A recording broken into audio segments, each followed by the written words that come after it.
गजब शॉट आयो आयो गजब शॉट आयो।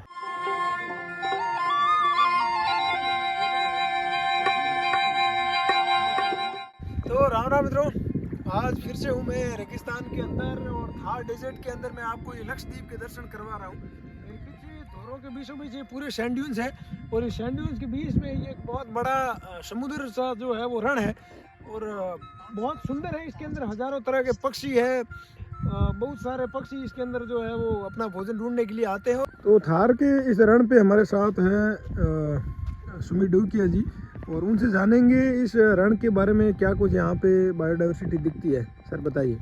हम लोग अभी थार के लगभग आप ये मान के चलिए बीच में है और जैसा कि हिस्ट्री की और ज्योग्राफी की बुक्स में हमने पढ़ा है कि थार डेजर्ट जो है वो 33 सागर की वजह से मतलब पहले 33 सागर था, उसके बाद में फिर ये धीरे धीरे बहुत सागर सूख गया और हम लोगों ने मतलब देखा कि जगह जगह यहाँ पे खारे पानी की झीलें हैं और वो झीलें बहुत बड़ी बड़ी है। तो उनमें से एक झील के पास में आज हम खड़े हैं और इस झील की लंबाई जो है वो इस साइड से अगर आप शुरू करोगे तो अंत तक लगभग 8 से 10 किलोमीटर लंबी और ये करीब 1.5 से 2 किलोमीटर चौड़ी झील है। और कितने बर्ड्स यहाँ पे है और किस तरह का ये इम्पोर्टेंस है?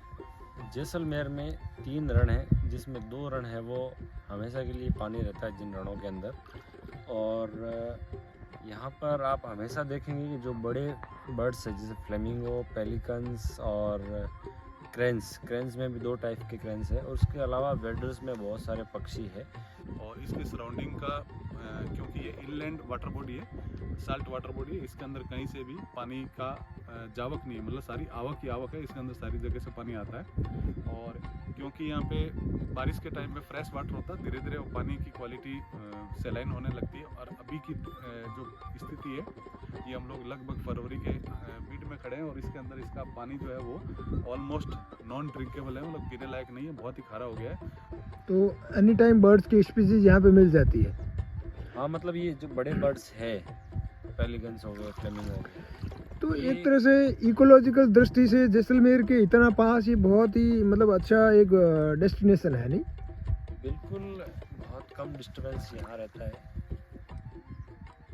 ये विंड मिल्स को छोड़ के दूसरा कोई यहाँ पर डिस्टर्बेंस नहीं है। तो मीठे से खारे पानी की तरफ जब पानी की क्वालिटी चेंज होती है तो इसके अंदर बहुत सारे एनिमल लाइफ जो है वो अंदर क्रिएट होती है, उसमें एल्गी और बहुत सारे प्लैंक्टन्स पैदा होते हैं। उनको खाने के लिए यहाँ पे बहुत अलग अलग वैरायटी की बर्ड्स आती है और क्योंकि हर 15 दिन के अंदर 20 दिन के अंदर सैलिनिटी का लेवल इसमें बढ़ता रहता है तो फरवरी मार्च तक आते आते इसकी अंदर नंबर ऑफ बर्ड्स की डाइवर्सिटी बहुत ज़्यादा हो जाती है। हमने यहाँ पे हज़ारों की काउंटिंग के अंदर कॉमन क्रेंस देखी है, डेमोसाइल क्रेंस देखी है, रेड क्रिस्टेड पोचार्ड देखी है, शावलर देखी है, गढ़वाल देखी है, टील देखी है, तो बहुत सारी फ्रेश वाटर बर्ड्स है। फ्लेमिंगो देखे हमने, ग्रेटर फ्लेमिंगो देखे हैं और फ्लोवर्स देखे हैं, पिपिट्स देखी है और वैगटेल्स देखी है। आप देख रहे अभी बहुत बड़ा क्रेंस का झुंड है वो उस तरफ से आ रहा है। रण के अंदर शाम के समय जहाँ भी क्रेंस जहाँ रहते हैं वो शाम के समय रण के अंदर आके बैठ जाते हैं। आप देखो बहुत बड़ा ग्रुप है उस तरफ से। हाँ, अभी मैं दूरबीन से जस्ट देखा था उसको। और इस तरफ से भी एक बड़ा ग्रुप आ रहा है और 2 ग्रुप्स इधर बैठ भी गए हैं। तो काफ़ी क्रेंस है वो इस रण के अंदर। ये रण उनका आश्रय स्थल है, इसी कारण यहाँ पर बड़ी भारी तादाद के अंदर क्रेंस यहाँ पहुँचते हैं। तो एक क्योंकि ये जो है इसका डेप्थ ज़्यादा नहीं है तो इसलिए इसका जो सारे लेटिक लॉन्टिक जो लेक के जो लेयर्स बनती है उसके अंदर कम डेप्थ वाले जो पसंद करने वाले बर्ड्स हैं वो भी आते हैं, जो ज़्यादा डेप्थ करने वाले पसंद करने वाले बर्ड्स हैं वो भी आते हैं। तो इस टाइप में ये एक बहुत इम्पोर्टेंट एक सैलाइन वेटलैंड है और इस तरह के वेटलैंड जहाँ जहाँ पे भी है इनको अगर हम संजो के रखें तो हमारे यहाँ की वाइल्ड लाइफ को बहुत अच्छा सपोर्ट मिलेगा। थैंक यू सर, बहुत बढ़िया जानकारी दी आपने, क्योंकि थार डेजर्ट के अंदर वेटलैंड भी है और इतने सारे वेटलैंड और अच्छी अच्छी बायोडाइवर्सिटी आपने बताई। ये हमारी जो बहुत एक बड़ी जो बायोडाइवर्सिटी है थार की, उसको ये इंगित करता है कि यहाँ जो है वेटलैंड की भी अच्छी डाइवर्सिटी है। ये वेटलैंड की अच्छी। और मैं बीच में एक और आपको पॉइंट बता दूं कि थार डेजर्ट जो है वो सेंट्रल एशियन फ्लाईवे, जिसको हम लोग माइग्रेटरी बर्ड्स का फ्लाईवे कहते हैं, जो यूरेशियन कंट्रीज से बर्ड्स माइग्रेट करके विंटर से और इधर जब आती है तो उनके बीच में थार डेजर्ट आता है। और ये माइग्रेटरी फ्लाईवे के बीच में स्थित होने की वजह से यहाँ पे मतलब आप समझ लीजिए जुलाई अगस्त के आसपास बर्ड्स आने लगती है और अप्रैल तक इसके अंदर बर्ड्स मतलब आती जाती है। तो इट्स लाइक ए हाईवे के अंदर बीच में से आपको हर दूसरे तीसरे दिन यहाँ पे बर्ड्स की पॉपुलेशन जो है चेंज होते हुए मिलती है। तो इसलिए इनका बचाना बहुत ज़रूरी है।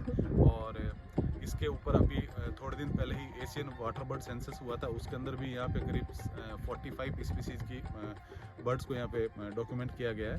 और इसको धीरे धीरे मतलब जो है वो हम लोग कोशिश कर रहे हैं इसका अच्छे से डॉक्यूमेंटेशन करें और फिर इसको बचाने के लिए हम आगे भी प्रपोजल फॉरवर्ड करेंगे। थैंक यू सर, बहुत बहुत शुक्रिया। अब आप देखेंगे इस फ्रेम में आप सिर्फ लहरें उठती हुई देख रहे हैं, पानी की जैसे समुद्र की लहरें हैं।